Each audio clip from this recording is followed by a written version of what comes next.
দর্শক, আপনাদেরকে আজকে একটা কাঁচা আমের চাটনি উপহার দেবো। আপনারা আমার সাথে থাকেন। দেখেন, এই যে এখন কাঁচা আম ছিলতে আছি। দর্শক, কাঁচা আম ছিলতে আছি। দর্শক, কাঁচা আম আমার ছিলা শেষ। এই যে পিস করে কেটে নিব। এই যে আরো ছোট ছোট হইব। দর্শক, এই যে আমি কাইটে নিছি।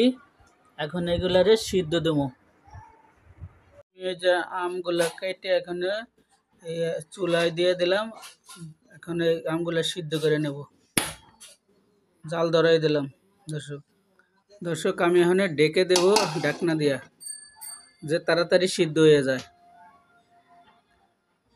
দর্শক, দেখি সিদ্ধ হয়েছে কিনা। হ্যাঁ, এই যে আম সিদ্ধ হয়ে গেছে। এখন চুলাটা আমি অফ করে দিলাম।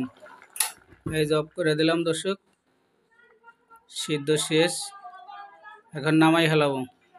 নামাই ব্লেন্ডার করে নেব। দর্শক, আমি 5 ফোড়ন তেলে নিলাম। এই গুঁড়াগুলো আমি চাটনির মধ্যে দিয়ে দেবো ফাঁকি গুঁড়া।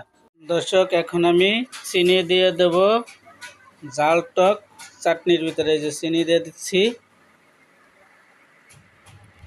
চিনি দিয়ে দিলাম। দর্শক, মরিচ আর হলো 5 ফোড়ন ফাঁকি করে নিছি, এটাও মিক্স করে দিয়ে দেবো। এই যে দর্শক, তারপরে হলো স্বাদ মতো।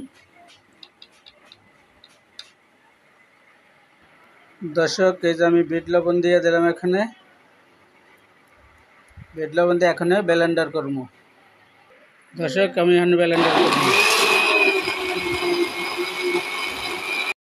দর্শক, আমার কাঁচা আমের চাটনি, জাল টক চাটনি কমপ্লিট হয়ে গেল। আপনাদের ভালো লাগলে ভিডিওটা লাইক শেয়ার কমেন্ট করে দেবেন।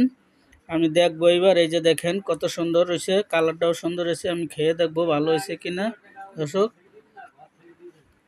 হ্যাঁ, অনেক টেস্টি হয়েছে। দর্শক, আপনারা লাইক শেয়ার কমেন্ট করে দেবেন, আমি জানি ভালো ভালো ভিডিও দিতে পারি।